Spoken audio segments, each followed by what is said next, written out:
જય ગુરુદેવ વિદ્યાર્થી મિત્રો, આજે આપણે ધોરણ 8માં વિજ્ઞાન વિષયમાં ચેપ્ટર નંબર 10 વિશે વાત કરવાની છે. લાસ્ટ લેક્ચરમાં આપણે પ્રજનનાંગોનો વિકાસ, માનસિક, બૌદ્ધિક તેમજ સંવેદનાત્મક પ્રતિક્રિયાત્મકતામાં વધારો થવો એના વિશે વાત કરેલી, ગૌણ જાતીય લક્ષણો અને અંતઃસ્ત્રાવો વિશે વાત કરેલી, અને એ ચાર ટોપિક હોમવર્કમાં પણ આપેલા હતા, જે દરેક વિદ્યાર્થી મિત્રોએ ફેસબુકમાં લખેલા હશે અને પાકા પણ કરેલા હશે. હવે પછી જ્યારે યુનિટ ટેસ્ટ આવે છે આવતા વીકમાં, ત્યારે આપણે આ ચેપ્ટર છે એ રાખવાનું છે.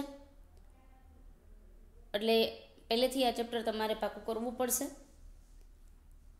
તો આજનો આપણો લેક્ચર સ્ટાર્ટ કરીએ, અને આપણો ટોપિક છે પ્રજનતિક કાર્યોની શરૂઆત કરવામાં અંતઃસ્રાવોનો ફાળો.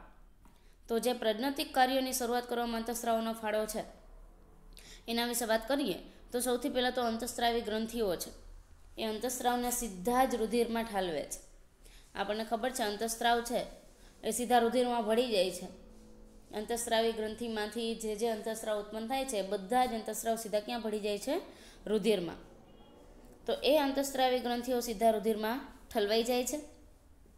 એ અંતઃસ્રાવી ગ્રંથિઓ છે એ જે અંતઃસ્રાવ ગ્રંથિમાંથી ઉત્પન્ન થયો હોય છે, દાખલા તરીકે થાઇરોઇડ ગ્રંથિમાંથી થાઇરોક્સિન અંતઃસ્રાવ ઉત્પન્ન થયો હોય છે, સ્વાદુપિંડમાંથી ઇન્સ્યુલિન અંતઃસ્રાવ ઉત્પન્ન થયો હોય છે, કિડનીમાંથી એડ્રીનાલિન અંતઃસ્રાવ ઉત્પન્ન થયો હોય છે, એવી જ રીતે શુક્રપિંડમાંથી ટેસ્ટોસ્ટેરોન અને અંડપિંડમાંથી ઇસ્ટ્રોજન અને પ્રોજેસ્ટેરોન ઉત્પન્ન થયો હોય છે, જે દરેક અંતઃસ્રાવ સીધા જ રુધિરમાં ભળી જાય છે. આપણને આકૃતિમાં પણ દેખાય છે. તો લક્ષ્યાંક સ્થળ અંતઃસ્રાવ સાથે પ્રતિક્રિયા કરે છે. લક્ષ્યાંક સ્થળ એટલે જ્યાં સુધી પહોંચવાનું હોય એ સ્થળ કે જ્યાં અંતઃસ્રાવ સાથે પ્રતિક્રિયા કરે છે. હાથ લક્ષ્યાંક સ્થળ હોય તો ત્યાં જે અંતઃસ્રાવ ઉત્પન્ન થયા હોય ત્યાં સુધી એ પ્રતિક્રિયા કરે છે. એટલે આ લક્ષ્યાંક સ્થળ સુધી અંતઃસ્રાવ છે એ પ્રતિક્રિયા કરે છે. પિટ્યુટરી ગ્રંથિ છે જે મગજમાં આવેલી છે, થાઇરોઇડ ગ્રંથિ ગળાના ભાગમાં, સ્વાદુપિંડ છે એ ઉરસ ભાગમાં, એડ્રીનાલિન છે એ કિડનીમાં ઉપરના ભાગમાં આવેલી હોય છે, અંડપિંડ અને શુક્રપિંડ એ ઉદર ગુહામાં, અને બંનેમાંથી જે અંતઃસ્રાવ ઉત્પન્ન થાય છે, એટલે કે દરેક ગ્રંથિમાંથી જે અંતઃસ્રાવ ઉત્પન્ન થાય છે એ બધા જ અંતઃસ્રાવ સીધા રુધિરમાં ઠલવાય છે કે ભળી જાય છે. તો આ જાતીય અંતઃસ્રાવોને ઉત્પન્ન કરે છે. શુક્રપિંડમાંથી ટેસ્ટોસ્ટેરોન અને શુક્રકોષ ઉત્પન્ન થાય છે. એવી જ રીતે અંડપિંડમાંથી અંતઃસ્રાવ ઇસ્ટ્રોજન અને પ્રોજેસ્ટેરોન અને અંડકોષ ઉત્પન્ન થાય છે. એ જાતીય અંતઃસ્રાવોને ઉત્પન્ન કરે છે. શુક્રપિંડમાંથી જાતીય અંતઃસ્રાવ તરીકે ટેસ્ટોસ્ટેરોન ઉત્પન્ન થાય છે, અને અંડપિંડમાંથી ઇસ્ટ્રોજન અને પ્રોજેસ્ટેરોન આ બે અંતઃસ્રાવ છે ઉત્પન્ન થાય છે, જે ગૌણ જાતીય લક્ષણો માટે જવાબદાર છે. તો ગૌણ જાતીય લક્ષણો પણ આપણે આગળના લેક્ચરમાં વાત કરી ગયા કે છોકરા અને છોકરીઓમાં જે લક્ષણો જોવા મળે એ અલગ અલગ હોય છે, અને આપણે ગૌણ જાતીય લક્ષણો કહીએ છીએ. દાખલા તરીકે છોકરાઓમાં છાતીના ભાગ ઉપર વાળ ઉગવા, બગલમાં વાળ ઉગવા, જાંઘ પર વાળ ઉગવા, પ્યુબિક વિસ્તારમાં વાળ ઉગવા, ખભાનો ભાગ પહોળો થવો, અવાજ ઘેરો થવો, દાઢી મૂછ ઉગવા વગેરે વગેરે જેવા અંતઃસ્રાવો છે, એટલે કે જેવા ફેરફાર છે ગૌણ જાતીય લક્ષણો કહેવાશે. એ જ રીતે છોકરીઓમાં સ્તનગ્રંથિનો વિકાસ થવો, નિતંબનો વિકાસ થવો, અવાજ તીણો થવો, જાંઘ પર, બગલમાં અને પ્યુબિક વિસ્તારમાં વાળ ઉગવા, તો આ દરેક ગૌણ જાતીય લક્ષણો કહેવાશે. પિટ્યુટરી ગ્રંથિ દ્વારા સ્ત્રવિત અંતઃસ્રાવના નિયંત્રણમાં હોય છે. પિટ્યુટરી ગ્રંથિ છે જે મગજમાં હોય છે, એમાંથી જે અંતઃસ્રાવ ઉત્પન્ન થાય છે, સ્ત્રાવ પામે છે, એ નિયંત્રણમાં હોય છે, કંટ્રોલમાં હોય છે. એટલે પિટ્યુટરી ગ્રંથિમાંથી જે અંતઃસ્રાવ સ્રાવિત થતો હોય છે એ નિયંત્રણમાં હોય છે, કંટ્રોલમાં હોય છે. તો એમાંથી કયા કયા અંતઃસ્રાવ ઉત્પન્ન થાય છે? તો કે પિટ્યુટરી ગ્રંથિમાંથી આપણને ખબર છે ટીએચએસ એટલે કે જે થાઇરોઇડ ગ્રંથિ પિટ્યુટરી ગ્રંથિમાંથી ઉત્પન્ન થતો હોય એ હોર્મોન અંતઃસ્રાવ, એવી જ રીતે ગ્રોથ હોર્મોન, એવી જ રીતે GnRH, આ ત્રણ અંતઃસ્રાવ છે એ પિટ્યુટરી ગ્રંથિમાંથી ઉત્પન્ન થાય છે. તો આપણે ઘણી વખત MCQમાં પૂછાઈ જાય પિટ્યુટરી ગ્રંથિમાંથી કયા કયા અંતઃસ્રાવ ઉત્પન્ન થાય છે, તો THS, બીજો ઓપ્શન હોય GH, ત્રીજો ઓપ્શન હોય GnRH, ચોથો ઓપ્શન હોય આપેલ તમામ. તો આપણે લખવાનું થશે આપેલ તમામ. એક અંતઃસ્રાવ અંડપિંડમાં અંડકોષ તેમજ શુક્રપિંડમાં શુક્રકોષોના પરિપક્વને નિયંત્રિત કરે છે. આ જે અંતઃસ્રાવ હોય છે એ અંડપિંડમાંથી જે અંડકોષ અને શુક્રપિંડમાંથી જે શુક્રકોષ પરિપક્વ થતા હોય એનો કંટ્રોલ નિયંત્રણ પણ અહીંથી જ થાય છે. એટલે કે અંતઃસ્રાવ છે આપણે યાદ રાખવાનું, જે જગ્યાએથી ઉત્પન્ન થતા હોય એ જગ્યાએ વર્ક ન કરતા હોય, એ બીજી જ જગ્યાએ કંઈક વર્ક કરતા હોય છે. દાખલા તરીકે શુક્રપિંડમાંથી જે ટેસ્ટોસ્ટેરોન અંતઃસ્રાવ ઉત્પન્ન થાય છે, એ ટેસ્ટોસ્ટેરોન એ શુક્રપિંડના આજુબાજુમાં ક્યાંય અસર નથી કરતું, પણ આખા શરીરની અંદર તમે જો વાળ ઉગવા, અવાજ ઘેરો બનવો, છાતીના ભાગ પર વાળ ઉગવા અને આ રીતે જે કંઈ ફેરફાર થાય છે એ વિસ્તારમાં નથી થતા, એનાથી અલગ જગ્યાએ થતા હોય છે. તો એક યાદ રાખવાનું, અંતઃસ્રાવ જ્યાં ઉત્પન્ન થાય છે ત્યાં કાર્ય કરતા નથી, એટલે કે ત્યાં કાર્ય કરતા નથી, એનું કાર્ય કંઈક બીજી જ જગ્યાએ હોય છે. તો અંડકોષ અને શુક્રપિંડમાંથી જે શુક્રકોષ પરિપક્વ થાય છે એનું નિયંત્રણ પણ પિટ્યુટરી ગ્રંથિમાંથી જ થાય છે. એટલે પિટ્યુટરી ગ્રંથિમાંથી સ્રવિત અંતઃસ્રાવ જે થાય છે એ બધા હેન્ડલિંગનું કામ કરે છે. એટલે હું એમ કહી શકું કે પિટ્યુટરી ગ્રંથિ છે એ આપણી મેઇન ગ્રંથિ, એટલે કે હેન્ડલિંગ કરતી ગ્રંથિ હોય છે. પિટ્યુટરી ગ્રંથિમાંથી જે અંતઃસ્રાવ ઉત્પન્ન થાય છે એ THS, GH અને GnRH છે. અંડપિંડમાંથી ઇસ્ટ્રોજન ઉત્પન્ન થાય છે અને શુક્રપિંડમાંથી ટેસ્ટોસ્ટેરોન અંતઃસ્રાવ ઉત્પન્ન થાય છે. રુધિર પ્રવાહમાં મુક્ત થાય છે. આ બધા જ અંતઃસ્રાવ ક્યાં મુક્ત થાય છે? તો કે રુધિર પ્રવાહમાં, તથા શરીરના વિભિન્ન ભાગો લક્ષ્યાંક સ્થળ સુધી પહોંચે છે. રુધિર પ્રવાહમાં આ બધા જ અંતઃસ્રાવ મુક્ત થાય છે અને શરીરના જે જુદા જુદા ભાગો છે એના લક્ષ્યાંક સ્થળ સુધી પહોંચી જાય છે. એટલે જે જગ્યાએ અંતઃસ્રાવને પહોંચવાનું હોય એ લક્ષ્યાંક સ્થળ સુધી છે અંતઃસ્રાવ રુધિર મારફતે પહોંચી જાય છે. યૌવન આરંભ દરમિયાન શરીરમાં પરિવર્તનોને ઉત્તેજિત કરે છે. યૌવન અવસ્થામાં શરીરમાં જે કાંઈ ફેરફાર થાય છે એને શું કરે છે? ઉત્તેજિત કરે છે. તો આપણને ખબર છે, હવે આપણે ગુણજાતીય લક્ષણો પણ જોઈ ગયા, એમનેમ પણ જોઈ ગયા, શરીરના આકારમાં બદલાવ, અવાજમાં બદલાવ. તો એ બધામાં જે કંઈ ફેરફાર થાય છે એ યૌવન આરંભ દરમિયાન શરીરમાં પરિવર્તનોને શું કરે છે? ઉત્તેજિત કરે છે. યૌવન આરંભ વ્યક્તિના પ્રજનન અવધિનો પ્રારંભ છે. યૌવન આરંભ છે એટલે કે યુવાનની શરૂઆત થાય છે એ વ્યક્તિના પ્રજનન અવધિનો પ્રારંભ છે. એટલે કે યૌવન આરંભમાં તમે પહોંચી જાઓ પછી તમે પ્રજનન કરવાની શરૂઆત કરી શકો છો. એટલે પ્રજનન અવધિનો પ્રારંભ છે એ યૌવન આરંભમાં થાય છે, જ્યારે વ્યક્તિ પ્રજનન ક્ષમતા પ્રાપ્ત કરે છે. એ સમયગાળામાં વ્યક્તિ છે એ પ્રજનન ક્ષમતા પ્રાપ્ત કરી લે છે, એટલે પ્રજનન કરવાની ક્ષમતા પ્રાપ્ત થઈ ગઈ હોય છે. યૌવન આરંભ વ્યક્તિના પ્રજનન અવધિનો પ્રારંભ છે જ્યારે વ્યક્તિ છે એ પ્રજનન ક્ષમતા પ્રાપ્ત કરે છે. એટલે કે આ જે છોકરો અને છોકરી છે એના માતા પિતા છે એ યૌવન આરંભમાં પ્રવેશી ગયા હોય છે એમ કહી શકાય, અને એ નવા બાળકને જન્મ આપી શકે છે, તે પ્રજનન ક્ષમતા પ્રાપ્ત કરે છે. હવે પહેલી અને બીજોનો ક્વેશ્ચન થાય કે શું પ્રજનન અવધિ એકવાર શરૂ થઈ જાય પછી જીવન પર્યાપ્ત સુધી ચાલુ રહે છે કે અમુક સમયે તે પૂર્ણ થઈ જાય છે? પ્રજનન અવધિ યૌવન આરંભમાં ચાલુ થઈ ગઈ એ વાત સમજાઈ ગઈ, પણ એ જીવન પર્યંત ચાલુ રહેશે કે એકવાર શરૂ થઈ જાય પછી, કે અમુક સમયે તે પૂર્ણ થઈ જાય છે? એને ક્વેશ્ચન થાય કે એને એવું તો કહી દીધું કે યૌવન આરંભમાં પ્રજનન કરવા માટે તમે સક્ષમ બની જાઓ છો, પરંતુ એકવાર ચાલુ થઈ જાય પછી જીવન પર્યંત ચાલુ રહે કે અમુક સમયે પૂર્ણ થઈ જાય છે? તો એક અગત્યનો ક્વેશ્ચન કહેવાય.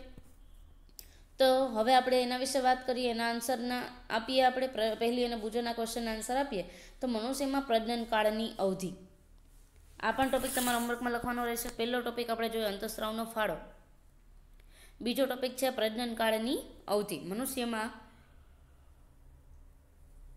પ્રજનન કાળનો સમયગાળો કેટલો હોય? અવધિ એટલે સમયગાળો. તો કેટલા સમય સુધી પ્રજનન છે એ કરી શકીએ? તો આપણે જોઈએ, જ્યારે તરુણોના શુક્રપિંડ તથા અંડપિંડ જન્યુઓ, એટલે શુક્રપિંડમાંથી જે જન્યુ ઉત્પન્ન થાય એને આપણે શુક્રકોષ કહીએ, અંડપિંડમાંથી જે જન્યુ ઉત્પન્ન થાય એને આપણે અંડકોષ કહીએ. તો જ્યારે તરુણોના શુક્રપિંડ તથા અંડપિંડ જન્યુઓ ઉત્પન્ન કરવા લાગે છે ત્યારે તે પ્રજનન યોગ્ય થઈ જાય છે. કેવું થઈ જાય છે? યોગ્ય થઈ જાય છે. એટલે કે જ્યારે શુક્રપિંડમાંથી શુક્રકોષ ઉત્પન્ન થાય છે, અંડપિંડમાંથી અંડકોષ ઉત્પન્ન થાય છે ત્યારે તે પ્રજનન યોગ્ય થઈ જાય છે, એટલે ત્યારે તે પ્રજનન કરવા માટે સક્ષમ બની જાય છે. નર પ્રજનન અંગ તરીકે આપણને ખબર છે શુક્રપિંડ, અને એમાંથી નરજન્યુ તરીકે શુક્રકોષ ઉત્પન્ન થાય છે. એવી જ રીતે માદા પ્રજનન અંગમાં અંડપિંડ આવે અને અંડપિંડમાંથી અંડકોષ છે ઉત્પન્ન થાય છે, જે આપણને આકૃતિમાં પણ દેખાય છે, આગળ પણ આપણે જોઈ ગયા છીએ. ત્યાર પછી જન્યુઓની પરિપક્વતા તેમજ ઉત્પાદનની ક્ષમતા પુરુષોમાં સ્ત્રીઓની સરખામણીએ વધારે હોય છે. એટલે કે જે શુક્રકોષ ઉત્પન્ન થાય છે શુક્રપિંડમાંથી એ લાખો કરોડોની સંખ્યામાં ઉત્પન્ન થાય છે, જ્યારે અંડપિંડમાંથી અંડકોષ છે દર મહિને છોકરીઓમાં એક જ ઉત્પન્ન થતો હોય છે. તો હું કહી શકું કે જન્યુઓની પરિપક્વતા તેમજ ઉત્પાદનની ક્ષમતા પુરુષોમાં સ્ત્રીની સરખામણીએ વધારે હોય છે. એટલે પુરુષોમાં જન્યુઓ છે વધારે સંખ્યામાં ઉત્પન્ન થતા હોય છે, જ્યારે છોકરીઓમાં ઓછી સંખ્યામાં ઉત્પન્ન થતા હોય છે. સ્ત્રીઓમાં પ્રજનન અવસ્થાનો પ્રારંભ. સ્ત્રીઓ ક્યારે પ્રજનન કરી શકે? એ પ્રજનન અવસ્થાનો પ્રારંભ યૌવન આરંભ 10 થી 12 વર્ષની ઉંમરથી થઈ જાય છે.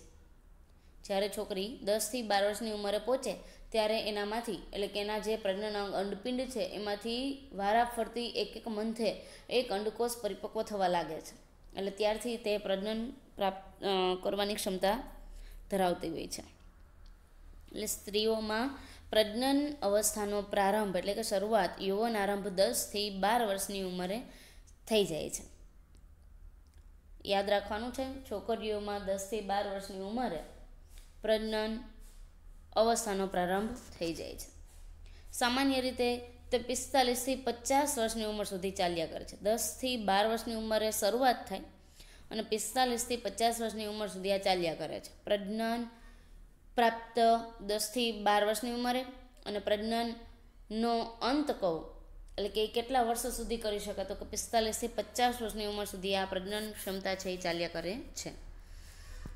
તો એના આધારે બે વ્યાખ્યા આવશે.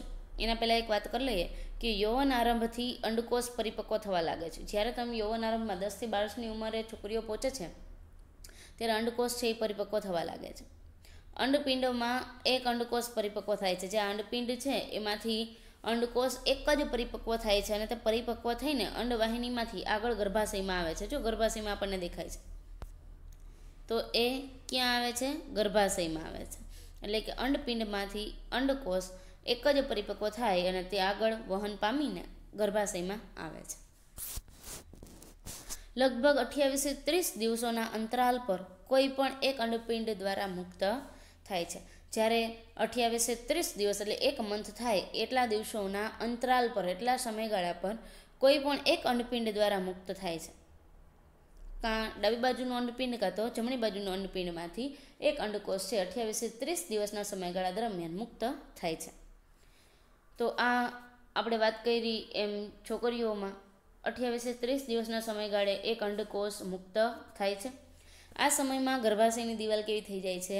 જાડી થઈ જાય છે.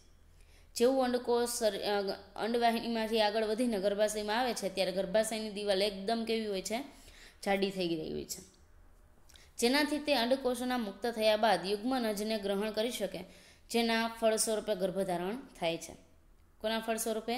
તો કે જે અંડકોષ છે એ અંડવાહિનીમાંથી ગર્ભાશયમાં આવે છે ત્યારે ગર્ભાશયની દિવાલ કેવી થઈ ગઈ હોય છે? જાડી થઈ ગઈ હોય છે. જો એમાં યુગ્મનજનું ફલન થાય એટલે કે નીચેના ભાગમાંથી શુક્રકોષ આવે અને અંડકોષ બંનેનું ફલન થાય તો ગર્ભસ્થાપન થાય. તો એ ગર્ભસ્થાપન ક્યાં થાય? ગર્ભાશયમાં. તો એ યુગ્મનજને ગ્રહણ કરી શકે જેના ફળ સ્વરૂપે ગર્ભધારણ થાય છે. તો એવું ક્યારે બનશે? તો કે જ્યારે માતા અને પિતા અથવા તો યૌવન આરંભમાં પહોંચેલા જે યુવાન અને યુવાની એટલે કે જે છોકરી છે, છોકરો અને છોકરી જ્યારે પ્રજનન ક્ષમતા પ્રાપ્ત કરી શકે અને એ બંનેની ઈચ્છા અનુસાર એવું વિચારે કે હવે પછી આપણે ગર્ભધારણ કરવું છે, તો એ સમયગાળામાં એ કોષોનું ફલન થાય અને ગર્ભધારણ થશે. એટલે કે ગર્ભધારણ એ એના ફળ સ્વરૂપે કરી શકે છે. જો અંડકોષનું ફલન ન થાય, હવે એને ગર્ભધારણ ન કરવું હોય તો અંડકોષનું ફલન ના થાય એટલે કે અંડકોષ અને શુક્રકોષ બે ભેગા ન થાય, તો તેવી સ્થિતિમાં અંડકોષ તથા ગર્ભાશયનું મોટું સ્તર, જે ગર્ભાશયની દિવાલ જાડી હતી એ અને અંડકોષ છે એ તેની રુધિરવાહિનીઓ સાથે તૂટવા લાગે છે. ગર્ભાશયની અંદર રુધિરવાહિનીઓ હોય છે. જો ગર્ભધારણ ન કરવું હોય તો એ ગર્ભાશયની જાડી દિવાલ, અંદરની રુધિરવાહિનીઓ અને અંડકોષ એ ત્રણેય છે રુધિર મારફતે તૂટવા લાગે છે અને ત્યાંથી એ ગર્ભાશયમાંથી ક્યાં આવશે? યોનિ માર્ગ મારફતે એનો નિકાલ થશે. જો અંડકોષનું ફલન ન થાય તેવી સ્થિતિમાં અંડકોષ તથા ગર્ભાશયનું મોટું સ્તર તેમજ રુધિરવાહિનીઓ છે એ તૂટવા લાગે છે અને રુધિરનો નિકાલ થાય છે. તેનાથી સ્ત્રીઓમાં રક્તસ્રાવ થાય છે. શું થાય છે? સ્ત્રીઓમાં રક્તસ્રાવ થાય છે, જેને આપણે ઋતુસ્રાવ અથવા તો રજોસ્રાવ કહેવાય છે. શું કહીએ છીએ મિત્રો? એને ઋતુસ્રાવ અથવા તો રજોસ્રાવ કહીએ છીએ. તો વ્યાખ્યા પૂછાય, રજોસ્રાવ એટલે શું? તો કે જ્યારે છોકરીઓમાં ગર્ભધારણ ન થાય એવા સમયગાળામાં ગર્ભાશયનું મોટું સ્તર અંડકોષ અને રુધિરવાહિનીઓ તૂટવા લાગે છે અને એના લીધે સ્ત્રીઓમાં રક્તસ્રાવ થાય છે, તેને આપણે રજોસ્રાવ અથવા તો ઋતુસ્રાવ કહીએ છીએ. ગર્ભધારણ થશે તો આ નહીં થાય, તો રજોસ્રાવ નહીં થાય, પરંતુ ગર્ભધારણ નહીં થાય એવી જ પરિસ્થિતિમાં ગર્ભાશયની જે જાડી દિવાલ છે એ રુધિરવાહિનીઓ અને અંડકોષ જે મુક્ત થયેલો છે એ તૂટવા લાગે છે અને રુધિર તરીકે એનો નિકાલ થાય છે, એટલે કે રક્તસ્રાવ થાય છે, જેને આપણે ઋતુસ્રાવ અથવા તો રજોસ્રાવ કહીએ છીએ, અથવા ઇંગ્લિશમાં એને મેન્સ્ટ્રુએશન કહીએ છીએ. તો આ રક્તસ્રાવની વ્યાખ્યા થશે, જે આપણે હોમવર્કમાં લખવાની રહેશે. ત્યાર પછી ઋતુસ્રાવ લગભગ 28 થી 30 દિવસમાં એકવાર થાય છે. હવે ઘણી વખત આપણને એમ થાય કે આવું ઋતુસ્રાવ કેટલા સમય થતું હશે, તો ખાસ કરીને યાદ રાખવાનું, છોકરીઓમાં ઋતુસ્રાવ 28 થી 30 દિવસના સમયગાળે થાય છે. પહેલો ઋતુસ્રાવ યૌવન આરંભની શરૂઆતમાં થાય છે. જ્યારે સૌથી પહેલો ઋતુસ્રાવ થાય છે યૌવન આરંભની શરૂઆતમાં, જ્યારે છોકરી 10 થી 12 વર્ષની ઉંમરે પહોંચે છે ત્યારે પહેલો ઋતુસ્રાવ થાય છે, જેને આપણે રજો દર્શન કહીએ છીએ. શું કહીએ છીએ મિત્રો? રજો દર્શન કહીએ છીએ. અને લગભગ 45 થી 50 વર્ષની ઉંમરે બંધ થઈ જાય છે ઋતુસ્રાવ થવાનું, તેને આપણે રજો નિવૃત્તિ કહીએ છીએ. રજો દર્શન, રજો નિવૃત્તિ અને રજોસ્રાવ, આ 3 વ્યાખ્યા હોમવર્કમાં લખવાની છે. એટલે આખો ટોપિક લખવાનો જ છે, પણ વ્યાખ્યા છે આપણને હોમવર્કમાં એટલે કે એક્ઝામમાં કે ગમે ત્યાં પૂછાઈ જાય છે, તો અગત્યની હાઇલાઇટ કરીને આપણે હોમવર્કમાં લખીશું. ઋતુસ્રાવ એટલે કે રજો દર્શન, રજો નિવૃત્તિ, આ 3 વ્યાખ્યા તમારે ફરજિયાતપણે હાઇલાઇટ કરીને લખવાની રહેશે. તો હજુ એકવાર વ્યાખ્યા રિપીટ કરીએ કે ઋતુસ્રાવ લગભગ 28 થી 30 દિવસમાં એકવાર થાય છે, અને એટલે કે પહેલો ઋતુસ્રાવ છે એ યૌવન આરંભની શરૂઆતમાં થાય છે, તેને આપણે રજો દર્શન કહીએ છીએ. યૌવન આરંભની શરૂઆતમાં જે પહેલો ઋતુસ્રાવ થાય એને રજો દર્શન કહેવાય. અને લગભગ 45 થી 50 વર્ષની ઉંમરે ઋતુસ્રાવ થવાનું બંધ થાય તેને આપણે રજો નિવૃત્તિ કહીએ છીએ. આ 2-3 વ્યાખ્યા જોઈ. પ્રારંભમાં એટલે કે શરૂઆતમાં ઋતુસ્રાવ ચક્ર અનિયમિત હોઈ શકે છે. શરૂઆતમાં જે આ ઋતુસ્રાવનું ચક્ર હોય છે કેવું હોય છે? અનિયમિત, તથા તેને નિયમિત થવામાં કેટલોક સમય લાગે છે. શરૂઆતમાં એટલે કે 10 થી 12 વર્ષની ઉંમરે જ્યારે ઋતુસ્રાવ થવાની શરૂઆત થાય છે ત્યારે એ આખું ચક્ર 28 થી 30 દિવસનું હોય છે, એ અનિયમિત હોય છે. પછી સમય જતાં એ નિયમિત થતું હોય છે. જેમાં આપણે જો અંડપિંડમાંથી અંડકોષ છે પરિપક્વ થાય, એમાંથી એક આગળ અંડવાહિનીમાં જાય, એમાંથી ગર્ભાશયમાં આવે ત્યારે ગર્ભાશયની દિવાલ જાડી થઈ જાય. જો ગર્ભધારણ ન કરે તો એમાંથી રુધિરવાહિનીઓ અને જાડી દિવાલ તૂટવા લાગે અને રક્તસ્રાવ તરીકે એનો નિકાલ થાય. તો એ ઋતુસ્રાવ ચક્ર 28 થી 30 સમયગાળાનું હોય છે, દિવસનું હોય છે. જ્યારે રજો દર્શન છે 10 થી 12 વર્ષની ઉંમરે શરૂઆત થાય છે, અને રજો નિવૃત્તિ એટલે 45 થી 50 વર્ષની ઉંમરે ઋતુસ્રાવ બંધ થાય છે. તો આપણે જોઈએ કે સ્ત્રીમાં પ્રજનનકાળની અવધિ રજો દર્શનથી રજો નિવૃત્તિ સુધીની હોય છે. એ સાચી વાત છે કે સ્ત્રીમાં પ્રજનનકાળની અવધિ એટલે સમયગાળો છે રજો દર્શનથી રજો નિવૃત્તિ સુધીનો હોય છે. કેમ કે રજો દર્શન એટલે 10 થી 12 વર્ષની ઉંમરે શરૂઆત થાય રક્તસ્રાવ, અને 45 થી 50 વર્ષની ઉંમરે ઋતુસ્રાવ બંધ થાય, રક્તસ્રાવ બંધ થાય. એને આપણે શું કહીએ છીએ? રજો નિવૃત્તિ કહીએ. તો આપણે કહી શકીએ કે સ્ત્રીમાં પ્રજનનકાળની અવધિ છે રજો દર્શનથી રજો નિવૃત્તિ સુધીની હોય છે. તો આપણે એક વાક્યમાં આનો જવાબ આપી શકીએ. ઋતુસ્રાવ ચક્રનું નિયંત્રણ છે એ અંતઃસ્રાવો દ્વારા થાય છે. આ ઋતુસ્રાવ ચક્રનું નિયંત્રણ છે એ કોના દ્વારા થાય છે? તો કે અંતઃસ્રાવ દ્વારા થાય છે. કેમ કે શરીરની અંદર જે અંતઃસ્રાવ ઉત્પન્ન થાય છે એ અંતઃસ્રાવના લીધે જ એનું નિયંત્રણ થાય છે.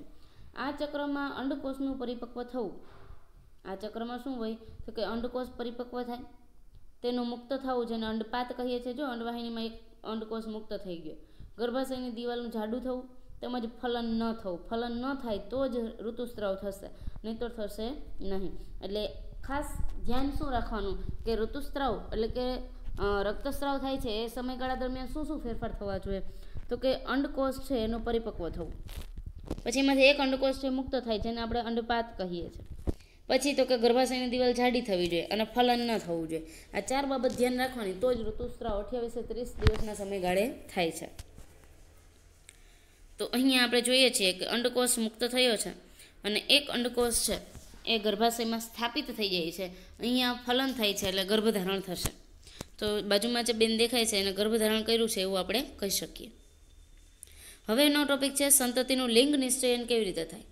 હવે એ બેન ગર્ભધારણ કરીને છે, એટલે ગર્ભધારણ કર્યું છે, તો હવે આપણને એક ક્વેશ્ચન થશે કે ગર્ભધારણ કર્યું છે તો એ માતા અથવા તો એ બેન છે એ બાળકનો જન્મ આપવાના છે, તો એ બાળક નર હશે કે માદા, એટલે કે છોકરો હશે કે છોકરી, એ આપણે કેવી રીતે નક્કી કરી શકીએ. તો કે સંતતિનું એટલે કે બાળકનું લિંગ નિશ્ચયન કેવી રીતે થાય. જો આજના લેક્ચરમાં 3 ટોપિક છે: અંતઃસ્ત્રાવનો ફાળો, પ્રજનન કાળની અવધિ અને લિંગ નિશ્ચયન કેવી રીતે થાય. આ 3 ટોપિક આજે આપણે પૂર્ણ કરવાના છે અને 3 ટોપિક હોમવર્કમાં પણ લખવાના છે. આમાં વ્યાખ્યા ઘણી બધી આવેલી છે, દરેક વ્યાખ્યા તમારા હોમવર્કમાં લખવાની છે. તો હવે આ લાસ્ટ ટોપિક જોઈ લઈએ, સંતતિનો લિંગ નિશ્ચયન છે એ કેવી રીતે થાય છે. તો અહીંયા આપણે જોઈએ છે કે એક છોકરી અને 2 સ્ત્રીઓ છે. 2 સ્ત્રીઓ વાત કરી રહી છે અને પહેલી છે એ સાંભળી રહી છે. તો એ નક્કી કેવી રીતે થાય કે ફલિત અંડકોષ છોકરા તરીકે વિકસિત થશે કે છોકરી તરીકે. હવે 2 લેડીઝની વાત સાંભળીને પહેલી ક્વેશ્ચન કરે છે કે આપણે નક્કી કેમ કરી શકીએ કે જે બાળક જન્મે છે છોકરો છે કે છોકરી. તો અહીંયા આપણે કહી શકીએ કે જે ગર્ભધારણ થાય છે એમાંથી જે બાળક ઉત્પન્ન થાય છે એનું લિંગ નિશ્ચયન કેવી રીતે થાય. તો કે ફલિત અંડકોષ અથવા તો યુગ્મનજમાં જ જન્મ લેનાર બાળકના લિંગ નિશ્ચયન માટેનો સંદેશ હોય છે. એ જે ફલિત અંડકોષ હોય છે અથવા તો જે યુગ્મનજ છે, અંડકોષ અને શુક્રકોષ ભેગા થાય અને જે યુગ્મનજ બને છે, એ યુગ્મનજમાં જ જન્મ લેનાર બાળકના લિંગ નિશ્ચયન માટેનો સંદેશ હોય છે. એટલે જ્યારે બાળક માતાના ગર્ભની અંદર હશે ત્યારે જ આપણે લિંગ નિશ્ચયન કરી શકીએ છીએ, કારણ કે એની અંદર રંગસૂત્રો હોય છે. જે ફલિત અંડકોષ છે એને આપણે યુગ્મનજ કહીએ છીએ અને એમાં રંગસૂત્રો હોય છે, એના આધારે આપણે લિંગ નિશ્ચયન કરી શકીએ છીએ. તો રંગસૂત્રો કેવા હોય છે આપણે જોઈ શકીએ છીએ. ડીએનએની અંદર જનીન હોય છે અને જનીનની અંદર રંગસૂત્રો હોય છે. તો આ સંદેશ ફલિત અંડકોષમાં દોરી જેવી સંરચના અથવા રંગસૂત્રોમાં હાજર હોય છે. જે દોરી જેવી સંરચના દેખાય છે એને આપણે રંગસૂત્રો કહીએ છીએ. અને એ રંગસૂત્રોમાં એ દરેક માહિતી આપણને મળી રહે છે કે જે જન્મનાર બાળક છે એ છોકરો હશે કે છોકરી હશે. રંગસૂત્રો છે એ પ્રત્યેક કોષના કોષ કેન્દ્રમાં આવેલા હોય છે. રંગસૂત્રો ક્યાં હોય છે તો કે દરેક કોષ હોય એના કોષ કેન્દ્રમાં આવેલા હોય. કોષ કેન્દ્રની અંદર ડીએનએ હોય, એની અંદર જનીન હોય અને જનીનની અંદર રંગસૂત્રો હોય. આ આપણે ચેપ્ટર 8માં વાત કરી ગયા છીએ. એ ડિટેલમાં આપણે વાત કરી ગયા છીએ એટલે આપણને આઈડિયા આવી જાય કે રંગસૂત્રો છે એ આપણને કેવા દેખાય છે. તો કે રંગસૂત્રો છે આપણને કેવા દેખાય છે, દોરી જેવી સંરચના દેખાડે છે, જોવા મળે છે. તો અહીંયા આપણને દોરી જેવી સંરચના જોવા મળે છે, રંગસૂત્રો છે. રંગસૂત્રો પ્રત્યેક કોષના કોષ કેન્દ્રમાં આવેલા હોય છે. બધા જ મનુષ્યના કોષોના કોષ કેન્દ્રમાં 23 જોડ રંગસૂત્રો આવેલા હોય, એટલે કે 46 રંગસૂત્રો હોય છે. 46 એટલે એનું જોડમાં કહું તો 23 જોડ રંગસૂત્રો થાય છે. 23 જોડ રંગસૂત્ર આપણને દેખાય છે. પહેલી જોડ, બીજી જોડ, ત્રીજી જોડ એને એ નામ આપેલું છે. ચોથી પાંચમી જોડને બી નામ દર્શાવેલું છે. 6 થી 12 જોડ છે રંગસૂત્ર એને સી નામ આપેલું છે. 13 થી 15 ને ડી નામ આપેલું છે. 16, 17, 18 ને ઈ નામ આપેલું છે. 19, 20 ને એફ નામ આપેલું છે. 21, 22 ને પણ એફ નામ આપેલું છે. અને બાજુમાં એક્સ અને વાય રંગસૂત્ર દેખાય છે, એ 23મી જોડ છે. તો અહીંયા આપણે કહી શકીએ કે મનુષ્યના કોષના કોષ કેન્દ્રમાં 23 જોડ રંગસૂત્રો આવેલા હોય છે. અથવા ઓપ્શનમાં ઘણી વખત પૂછાય મનુષ્યના કોષના કોષ કેન્દ્રમાં કેટલા રંગસૂત્રો હોય છે. કેટલા પૂછું તો 46 રંગસૂત્રો, કેટલી જોડ તો 23 જોડ થશે. આ એક યાદ રાખવાનું છે મિત્રો. તેમાંથી 2 રંગસૂત્ર એટલે કે એક જોડ લિંગી રંગસૂત્ર હોય છે. જો બાજુમાં આપણને લિંગી રંગસૂત્ર એક્સ અને વાય તરીકે બતાવેલા છે. એ એક જોડ છે જે એક્સ અને વાય રંગસૂત્ર દેખાય છે, એ લિંગી રંગસૂત્ર છે, જેને આપણે એક્સ તેમજ વાય રંગસૂત્ર કહીએ છીએ. 23 જોડમાંથી એક જોડ છે એ લિંગી રંગસૂત્ર હોય છે. સ્ત્રીઓમાં 2 એક્સ રંગસૂત્ર આવેલા હોય છે, જ્યારે પુરુષમાં એક એક્સ રંગસૂત્ર અને એક વાય રંગસૂત્ર આવેલું હોય છે. હવે આપણે વાત કરી એક લિંગી રંગસૂત્રની જોડ હોય છે. સ્ત્રીઓમાં કયા રંગસૂત્ર હોય તો કે એક્સ એક્સ હોય, જ્યારે પુરુષોમાં એટલે કે છોકરાઓમાં એક્સ વાય એમ રંગસૂત્ર હોય છે. આ એક યાદ રાખવા જેવી બાબત છે. ઘણી વખત આપણને પૂછાઈ જાય કે સ્ત્રીઓમાં કયા 2 રંગસૂત્ર હોય તો કે એક્સ એક્સ અને પુરુષમાં કયા 2 રંગસૂત્ર હોય તો કે એક એક્સ રંગસૂત્ર હોય અને બીજું છે વાય રંગસૂત્ર હોય છે. જનનકોષો, શુક્રકોષ અથવા અંડકોષમાં રંગસૂત્રોની એક જોડ હોય છે. જનનકોષ તરીકે નરજનન કોષ કહું તો શુક્રકોષ અને માદાજનન કોષ કહું તો અંડકોષ, એ બંનેમાં રંગસૂત્રોની કેટલી જોડ હોય છે? એક જોડ. તો શુક્રકોષમાં XY રંગસૂત્ર હોય, જ્યારે અંડકોષમાં XX રંગસૂત્ર હોય છે. એ આપણે યાદ રાખવું પડશે, કેમ કે અંડકોષ સ્ત્રીમાં એટલે એમાં XX રંગસૂત્ર, અને શુક્રકોષ છે એ કેમાં? તો કે પુરુષમાં, નરમાં, એટલે એમાં XY રંગસૂત્ર હોય છે. અફલિત અંડકોષમાં હંમેશા એક X રંગસૂત્ર આવેલું હોય. અફલિત અંડકોષ જેનું ફલન નથી થયું, ઋતુસ્રાવ થાય છે, એમાં ફક્ત X રંગસૂત્ર આવેલું હોય છે. કારણ કે સ્ત્રીમાં જ અંડકોષ હોય છે અને એમાંથી જ ઋતુસ્રાવ થાય છે. પુરુષોમાં ક્યારેય ઋતુસ્રાવ થતું નથી. એટલે સ્ત્રીમાં જ XX રંગસૂત્ર છે. તો અફલિત અંડકોષમાં કયું રંગસૂત્ર હોય? તો કે X રંગસૂત્ર હોય.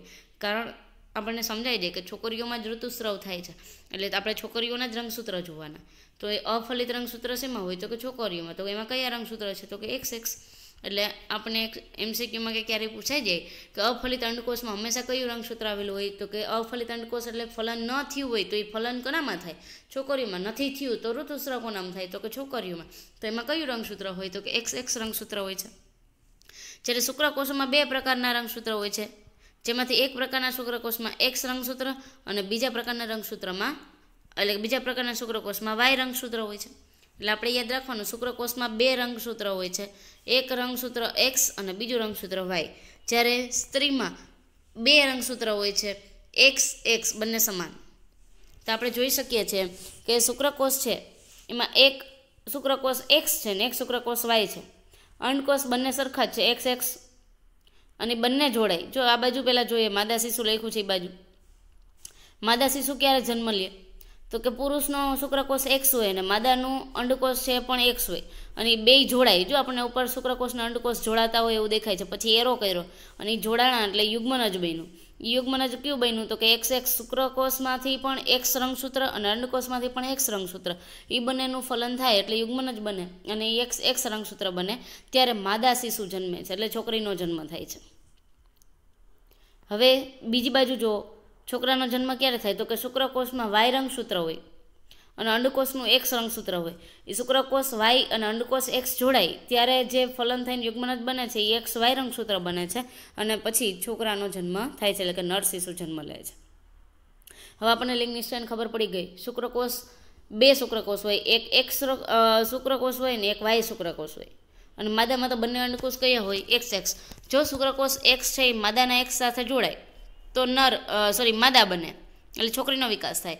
અને એ જ શુક્રકોષ Y રંગસૂત્ર ધરાવે અને અંડકોષ X સાથે જોડાય તો XY રંગસૂત્ર બનશે, એ યુગ્મન જ બનશે અને નર એટલે કે છોકરાનો જન્મ લેશે. તો અહીંયા આપણને ખબર પડી જાય છોકરો કઈ રીતે જન્મ લે છે અને છોકરી કઈ રીતે જન્મ લે છે. તો XX હશે તો છોકરી જન્મ લેશે અને XY હશે તો છોકરો જન્મ લેશે. તો લિંગી અંતઃસ્રાવો સિવાય અન્ય અંતઃસ્રાવો પણ છે, જેમ કે પિટ્યુટરી ગ્રંથિમાંથી અંતઃસ્રાવ ઉત્પન્ન થાય છે, થાઇરોઇડ ગ્રંથિમાંથી અંતઃસ્રાવ ઉત્પન્ન થાય છે, સ્વાદુપિંડમાંથી પણ અંતઃસ્રાવ ઉત્પન્ન થાય, એડ્રિનલ ગ્રંથિમાંથી અંતઃસ્રાવ ઉત્પન્ન થાય, અંડપિંડ અને શુક્રપિંડમાંથી અંતઃસ્રાવ ઉત્પન્ન થાય. એના વિશે તો આપણે વાત કરી.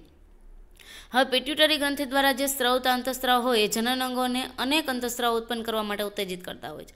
ભલે પિટ્યુટરી ગ્રંથિ મગજમાં આવેલી છે છતાં પણ જનન અંગમાંથી જે અંતઃસ્રાવ ઉત્પન્ન થાય એને ઉત્તેજિત કરતા હોય છે. તો પિટ્યુટરી ગ્રંથિ એક અંતઃસ્રાવી ગ્રંથિ છે જે મગજ સાથે જોડાયેલી હોય છે.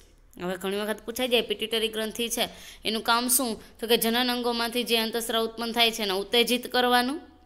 અને એનું સ્થાન શું? તો કે મગજ સાથે જોડાયેલ છે. કાર્ય તો કે જનન અંગોને અંતઃસ્રાવિત કરવાનું, એટલે કે અંતઃસ્રાવ ઉત્પન્ન કરવા માટે ઉત્તેજિત કરવાનું અને મગજ સાથે જોડાયેલું હોય છે. પિટ્યુટરી ગ્રંથિ એક અંતઃસ્રાવી ગ્રંથિ છે જે મગજ સાથે જોડાયેલી છે, જે આપણને આકૃતિમાં દેખાય છે. એવી જ રીતે દરેક અંતઃસ્રાવી ગ્રંથિઓ છે જેના સ્થાન કહી દઈએ તો પિટ્યુટરી ગ્રંથિ મગજમાં, થાઇરોઇડ ગ્રંથિ ગળાના ભાગમાં, સ્વાદુપિંડ છે એ ઉદરમાં, કિડની છે એ પણ ઉદર ગુહામાં, અંડપિંડ છે એ પણ ઉદર ગુહામાં અને શુક્રપિંડ છે એ પણ ઉદર ગુહામાં આવશે. તો અહીંયા ડૉક્ટર છે દરેક છોકરા અને છોકરીઓને તપાસી રહ્યા છે. તો જે છોકરો ઊભો છે ડૉક્ટરની પાસે એને ગળાના ભાગમાં થાઇરોઇડ થયેલો છે, ગળાનો ભાગ ઉપસી આવેલો છે, તો એ થાઇરોઇડ ગ્રંથિ છે. તો એ થાઇરોઇડ છે એટલે કે થાઇરોઇડ ગ્રંથિનો વિકાસ થાય છે અને એમાંથી થાઇરોક્સિન અંતસ્ત્રાવનો અભાવ છે એવું જાણવા મળે છે. ડૉક્ટર કહે છે કે ભાઈ તારામાં થાઇરોક્સિન ગ્રંથિનો એટલે કે થાઇરોક્સિન અંતસ્ત્રાવનો અભાવ છે. થાઇરોઇડ ગ્રંથિમાંથી થાઇરોક્સિન ઉત્પન્ન ન થાય ત્યારે થાઇરોઇડ ગ્રંથિ છે એ ફૂલાઈ જાય છે. એવી જ રીતે સ્વાદુપિંડમાંથી ઇન્સ્યુલિનનો અંતસ્ત્રાવ ઉત્પન્ન થાય છે. જો ઇન્સ્યુલિન વધી જાય અથવા તો ઘટી જાય, એનું અંતસ્ત્રાવનું પ્રમાણ કાં વધી જાય ને કાં ઘટી જાય તો આપણને ડાયાબિટીસ થાય છે. તો સ્વાદુપિંડ ઇન્સ્યુલિન અંતસ્ત્રાવ પર્યાપ્ત માત્રામાં ઉત્પન્ન કરી ન શકતું હોય ત્યારે આપણને ડાયાબિટીસ થાય છે. તો આ ડૉક્ટર છે પહેલી અને બુઝોને દરેક ગ્રંથિઓમાંથી કયા કયા અંતસ્ત્રાવ ઉત્પન્ન થાય અને કયા કયા રોગ થાય છે એની માહિતી આપે છે. હવે રુધિરમાં ક્ષારની માત્રાને સંતુલનમાં રાખતી ગ્રંથિ કોણ? તો કે એડ્રિનલ ગ્રંથિ. એડ્રિનલ ગ્રંથિ છે એમાંથી એડ્રિનાલિન અંતસ્ત્રાવ ઉત્પન્ન થાય છે. જે એડ્રિનાલિન અંતસ્ત્રાવ ઉત્પન્ન થાય છે અને તે રુધિરમાં ક્ષારની માત્રાને શું કરે છે? સંતુલનમાં રાખે છે. આપણા રુધિરની અંદર ક્ષાર હોય છે તો એ વધી ન જાય એટલે એને સંતુલનમાં રાખવાનું કામ કોનું છે? તો કે એડ્રિનાલિન અંતસ્ત્રાવનું. એ ક્યાંથી ઉત્પન્ન થાય? તો કે એડ્રિનલ ગ્રંથિમાંથી. હવે પૂછાય એડ્રિનલ ગ્રંથિમાંથી એડ્રિનાલિન અંતસ્ત્રાવ ઉત્પન્ન થાય છે એનું કાર્ય જણાવો. તો કે રુધિરમાં ક્ષારની માત્રાને સંતુલનમાં રાખે છે. એડ્રિનાલિન છે એનાથી થાય શું? તો કે સ્ત્રાવ. એડ્રિનાલિન સ્ત્રાવ તણાવની સ્થિતિને નિયંત્રણમાં રાખવાનું કાર્ય કરે છે. તણાવની એટલે ગુસ્સો આવતો હોય, બહુ ચિંતા હોય તો એવા સમયમાં નિયંત્રણમાં રાખવાનું કાર્ય કરે છે. એડ્રિનાલિન અંતસ્ત્રાવ ત્યારે જ ઉત્પન્ન થાય છે કે વધારે પડતો ગુસ્સો આવતો હોય, બહુ વધારે પડતું ટેન્શન હોય ત્યારે એડ્રિનલ ગ્રંથિમાંથી એડ્રિનાલિન અંતસ્ત્રાવ ઉત્પન્ન થાય છે અને એ નિયંત્રણમાં રાખવાનું કાર્ય કરે છે. તો એડ્રિનાલિન અંતસ્ત્રાવ છે એ તણાવની સ્થિતિને નિયંત્રણમાં રાખવાનું કાર્ય કરશે. જેમ કે ગુસ્સો આવતો હોય, ચિંતા થતી હોય, ઉત્તેજના થતી હોય ત્યારે આ અંતસ્ત્રાવ છે અગત્યનો ભાગ ભજવે છે. થાઇરોઇડ તેમજ એડ્રિનલ ગ્રંથિ છે એ પેટ્યુટરી ગ્રંથિ દ્વારા સ્ત્રવિત અંતસ્ત્રાવના માધ્યમ દ્વારા મળતા જે આદેશ અનુસાર જ પોતાના અંતસ્ત્રાવને મુક્ત કરે. પેટ્યુટરી ગ્રંથિમાંથી સંદેશો પ્રાપ્ત થાય ત્યારે જ થાઇરોઇડ ગ્રંથિમાંથી થાઇરોક્સિન અને એડ્રિનલ ગ્રંથિમાંથી એડ્રિનાલિન અંતસ્ત્રાવ ઉત્પન્ન થાય છે. ત્યાં સુધી એક પણ પ્રકારના અંતસ્ત્રાવ ઉત્પન્ન ન થાય. એટલે હું કહી શકું કે પેટ્યુટરી ગ્રંથિ છે એ હેન્ડલિંગ ગ્રંથિ કહી શકાય. જ્યાં સુધી એનો સંદેશો પ્રાપ્ત ન થાય ત્યાં સુધી એક પણ પ્રકારની ગ્રંથિમાંથી અંતસ્ત્રાવ મુક્ત ન થાય. પેટ્યુટરી ગ્રંથિ વૃદ્ધિ અંતસ્ત્રાવ પણ ઉત્પન્ન કરે છે. આપણા શરીરની વૃદ્ધિ કેટલી થવી જોઈએ એ અંતસ્ત્રાવ ક્યાંથી ઉત્પન્ન થાય? તો કે પેટ્યુટરી ગ્રંથિમાંથી. જે વ્યક્તિની સામાન્ય વૃદ્ધિ માટે જરૂર છે. જો વૃદ્ધિ અંતસ્ત્રાવ આપણે જો તાજું જન્મેલું બાળક હોય ત્યાંથી 2 થી 3 વર્ષનું બાળક થાય, 5 વર્ષનું બાળક થાય, 10 વર્ષનું બાળક થાય, 14 વર્ષનો છોકરો બને કે 25 વર્ષના યુવાન બને, ત્યાં સુધી જે આપણા શરીરની અંદર વૃદ્ધિ થતી હોય એ વૃદ્ધિ અંતસ્ત્રાવના લીધે થતી હોય છે. અને એ વૃદ્ધિ અંતસ્ત્રાવ એટલે ગ્રોથ હોર્મોન GH એ પેટ્યુટરી ગ્રંથિમાંથી ઉત્પન્ન થતો હોય છે. તો પહેલી અને બીજોનો ક્વેશ્ચન થાય છે કે શું અન્ય પ્રાણીઓ પણ અંતસ્ત્રાવ ઉત્પન્ન કરે છે? બીજા પ્રાણીઓ છે એ પણ અંતસ્ત્રાવ ઉત્પન્ન કરતા હોય છે કે શું પ્રજનન પ્રક્રિયાઓમાં તેઓનું કોઈ પણ યોગદાન હોય છે? બીજા પ્રાણીઓ છે, ગાય છે, બકરી છે, ભેંસ છે, એ બધા પણ પ્રજનન કરતા હોય છે અને એનામાં પણ અંતસ્ત્રાવ ઉત્પન્ન થતા હોય છે? એવો એને ક્વેશ્ચન થાય. તો કે હા, કીટકો અને દેડકામાં જીવનચક્ર પૂર્ણ કરવા માટે અંતસ્ત્રાવનો ફાળો હોય છે. કીટકો હોય કે દેડકા હોય કે બીજા કોઈ પ્રાણીઓ હોય કે બીજા કોઈ સજીવો હોય, દરેકમાં જીવનચક્ર પૂર્ણ કરવા માટે અંતસ્ત્રાવનો ફાળો હોય છે. કોનો ફાળો હોય છે? તો કે અંતસ્ત્રાવનો. જે આપણે દેડકા અને કીટકોનું આખું જે જીવનચક્ર છે એ આગળના ટોપિકમાં ભણી ગયા છે. તો કીટકો અને દેડકામાં જીવનચક્ર પૂર્ણ કરવા માટે પણ અંતસ્ત્રાવનો ફાળો હોય છે. દેડકામાંથી આપણને ખબર છે ટેડપોલ બને છે. એવી જ રીતે રેશમના કીડામાંથી પતંગિયાને એવું બનતું હોય છે. તો એ રેશમના કીડાનું આખું જીવનચક્ર વયસ્ક ફૂદા બને. એમાંથી એટલે કે વયસ્ક ફૂદા ક્યારે બને? તો કે એમાંથી ઈંડા મૂકે, ઈંડા મૂકવામાંથી ઈયળ બનશે, ઈયળમાંથી લાર્વા બને, લાર્વામાંથી પછી પાછા પાતે રેશમના કીડા બની જાય છે એટલે વયસ્ક ફૂદા બને છે. એવી જ રીતે દેડકો, તો કે એ પણ પાણીમાં ઈંડા મૂકે છે, એમાંથી લાર્વા બને, ટેડપોલ બને, ટેડપોલમાંથી પુખ્ત દેડકો બને અને પછી એ દેડકામાં રૂપાંતરણ થાય છે. આમ લાર્વામાંથી પુખ્ત બનવાના આવા પરિવર્તનને આપણે કાયાંતરણ કહીએ છીએ. જો મિત્રો કાયાંતરણની વ્યાખ્યા પૂછાશે તો કે લાર્વામાંથી પુખ્ત બનવાના આવા પરિવર્તનને આપણે શું કહીએ છીએ? કાયાંતરણ કહીએ છીએ. તો દેડકાનું આખું જીવનચક્ર આપણને આકૃતિમાં દેખાય છે. ઈંડામાંથી લાર્વા, લાર્વામાંથી આપણને ખબર છે ટેડપોલ, ટેડપોલમાંથી પુખ્ત દેડકો અને છેલ્લે પાછું દેડકો બને છે. તો એ લાર્વામાંથી પુખ્ત બનવાના આવા પરિવર્તનને આપણે શું કહીએ છીએ? કાયાંતરણ. જો મિત્રો આગળ 3 વ્યાખ્યા એવી હતી ઋતુસ્રાવ, રજોદર્શન, રજોનિવૃત્તિ અને ચોથી વ્યાખ્યા થશે કાયાંતરણ. આ દરેક ટોપિક હોમવર્કમાં લખવાના છો મિત્રો. પહેલો ટોપિક હતો અંતઃસ્રાવનો ફાળો, બીજો પ્રજનનકાળની અવધિ અને ત્રીજો છે લિંગ નિશ્ચયન કેવી રીતે થાય. તો આ દરેક વાત આપણે કરી ગયા છીએ અને હવે 2-3 મિનિટનું કામ છે એ જોઈ લઈએ કે લાર્વામાંથી પુખ્ત બનવાના આવા પરિવર્તનને શું કહીએ છીએ આપણે? કાયાંતરણ કહીએ છીએ. એવી જ રીતે કીટકોમાં કાયાંતરણનું નિયંત્રણ કીટ અંતઃસ્રાવ દ્વારા થાય છે. કીટકોમાં પણ કાયાંતરણ થાય છે, પણ કયા અંતઃસ્રાવ દ્વારા? તો કે કીટ અંતઃસ્રાવ દ્વારા કાયાંતરણ થાય છે. એવી જ રીતે દેડકામાં પણ થાઇરોઇડ ગ્રંથિ હોય છે અને એનામાં પણ થાઇરોક્સિન અંતઃસ્રાવ ઉત્પન્ન થાય છે. તો એ થાઇરોક્સિનના ઉત્પાદન માટે પાણીમાં આયોડિનની હાજરી જરૂરી છે. આપણામાં થાઇરોક્સિન અંતઃસ્રાવ મીઠાના લીધે થતું હોય છે, એમાં પણ આયોડિન હોય છે. આયોડિનનું પ્રમાણ વધી જાય, ઘટી જાય તો થાઇરોઇડ ગ્રંથિમાં ફેરફાર થાય અને ગોઈટર કે જેવા રોગ થતા હોય છે. જ્યારે દેડકામાં પણ થાઇરોઇડ ગ્રંથિ હોય છે, એમાંથી થાઇરોક્સિન અંતઃસ્રાવ ઉત્પન્ન થાય છે. તો અહીંયા થાઇરોક્સિનનું કામ શું છે? તો કે પાણીમાં આયોડિનની હાજરી જરૂરી હોય છે. પાણીમાં આયોડિન હોવો જરૂરી છે, કેમ કે દેડકાને પાણીમાં રહેવાનું હોય છે. તો પાણીમાં પણ આયોડિન દેખાડેલું છે. એમાંથી દેડકો ઈંડા મૂક્યા હોય એમાંથી ટેડપોલ બને છે. તો ટેડપોલ જે પાણીમાં વૃદ્ધિ કરી રહ્યા હોય તેમાં જો પર્યાપ્ત માત્રામાં આયોડિન ન હોય તો ટેડપોલ છે પુખ્ત દેડકામાં પરિવર્તિત થતો નથી, એટલે મૃત થઈ જાય છે. જે પાણીમાં દેડકાએ ઈંડા મૂક્યા હોય છે એમાંથી ટેડપોલ બનતો હોય છે. જો એ પાણીમાં પર્યાપ્ત પ્રમાણમાં આયોડિન ન હોય તો એ ટેડપોલ વૃદ્ધિનો વિકાસ પામીને દેડકામાં રૂપાંતરિત થતો નથી, મૃત થઈ જાય છે. એટલે પાણીમાં આયોડિન હોવું જરૂરી છે. જો વ્યક્તિના આહારમાં આયોડિન ન હોય તો શું થશે? અને થાઇરોક્સિનની ઉણપથી ગોઈટર થઈ જશે. એટલે આપણા શરીરની અંદર જે ખોરાક આપણે લઈએ છીએ એમાં પર્યાપ્ત પ્રમાણમાં આયોડિન ન હોય તો એમાં થાઇરોક્સિનની ઉણપથી આપણને ગોઈટર નામનો રોગ થતો હોય છે. એટલે ગળાનો ભાગ જે છે એ ફૂલાઈ જતો હોય છે. ગળામાં જ્યારે તમે હાંડો પહેર્યો હોય એટલે આખો કાઠલો પહેર્યો હોય એવું થઈ જાય તો ગોઈટર રોગ થશે. એટલે આપણા શરીરની અંદર આયોડિન ઓછા પ્રમાણમાં મળતું હોય તો થાઇરોક્સિનની ઉણપ થાય, ખામી સર્જાય અને આપણને ગોઈટર નામનો રોગ થતો હોય છે. તો ડૉક્ટર પહેલી અને બુજોને સમજાવે છે કે બાજુમાં જે ભાઈ દેખાય છે ફોટામાં એને આયોડિનયુક્ત મીઠું પૂરતા પ્રમાણમાં નથી મળતું, એટલે એને ગોઈટર નામનો રોગ થાય છે. તો કોઈ સામયિક એટલે છાપામાં અથવા ડૉક્ટર પાસેથી માહિતી ભેગી કરો અને આયોડિનયુક્ત મીઠાના મહત્ત્વ પર એક નોંધ તૈયાર કરો અને એના લીધે આપણને કેટલો ફાયદો થાય છે અને નુકસાન શું થાય છે એ આપણે જાણી શકીએ. તો તમે તેની જાણકારી છે ઇન્ટરનેટ દ્વારા પણ મેળવી શકો છો. તો આજે આપણે 3 ટોપિક જોયા: અંતઃસ્રાવનો ફાળો, પ્રજનનકાળની અવધિ અને લિંગ નિશ્ચયન છે કેવી રીતે થાય છે એના વિશે આપણે વાત કરેલી. અને આ 3 ટોપિક તમારા હોમવર્કમાં લખવાના રહેશે. આજે આપણે અહીંયા લેક્ચર પૂર્ણ કરીએ છીએ. અસ્તુ. Thank you. જય ગુરુદેવ.